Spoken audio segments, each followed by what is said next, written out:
பாலக்கீரை வாங்கினீங்கன்னா இது போல் செஞ்சு கொடுங்க. வீட்டில் இருக்கிறவங்கெல்லாம் விரும்பி சாப்பிடுவாங்க. முக்கியமாக குழந்தைங்க கேட்டு வாங்கி சாப்பிடுவாங்க.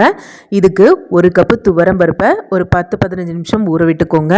ஊறினதுக்கு அப்புறமா இதை நல்லா அலசி கழுவிக்கோங்க. இதில் இருக்கிற அழுக்கு போனதுக்கு அப்புறமா 2 கப்பு தண்ணி ஊற்றிக்கோங்க.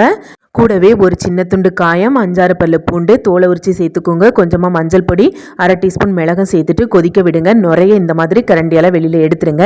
இப்போ 2-3 சொட்டு எண்ணெயை ஊற்றிட்டு குக்கரை மூடிட்டு 4 விசில் வேக வச்சுக்கோங்க. வெந்ததுக்கு அப்புறமா ஒரு கரண்டி வச்சு இதை நல்லா மசிச்சுட்டு இதோட 1 கப்பு தண்ணி சேர்த்துட்டு நல்லா கலந்துட்டு இதை ஒரு பக்கமாக வச்சுக்கோங்க. இப்போ ஒரு விரிஞ்ச பாத்திரத்தில் கொஞ்சமாக தண்ணியோட கல் உப்பு, கொஞ்சமாக மஞ்சள் பொடி போட்டுக்கோங்க. இப்போ 1 கட்டு பாலக்கீரை வாங்கியிருக்கேன்.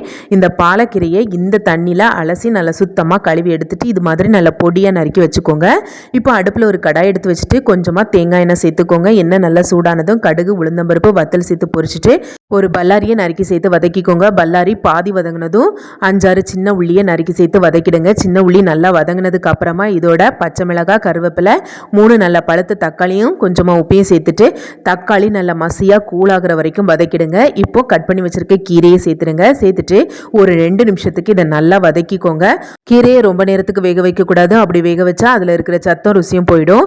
இப்போ கீரை வதங்கினதுக்கு அப்புறமா நம்ம ஏற்கனவே ரெடி பண்ணி வச்சிருந்த பருப்பை லைட்டாக கொதிக்க வச்சுக்கோங்க. கொதி வந்ததுக்கு அப்புறமா வதக்கி வச்சிருக்க கீரையும் சேர்த்துட்டு தேவையான அளவுக்கு உப்பையும் சேர்த்துட்டு மறுபடியும் ஒரு 2 நிமிஷம் வேக வச்சுக்கோங்க. அதுக்கப்புறமா அடுப்பை ஆஃப் பண்ணிட்டு நல்லா கடையில் வச்சு கடைஞ்சிருங்க. ரொம்ப ருசியாக இருக்கும். அப்புறம் என்ன செய்யுங்க, சுவைங்க, ருசிங்க. ரெசிபி பிடிச்சிருந்தா சேனலை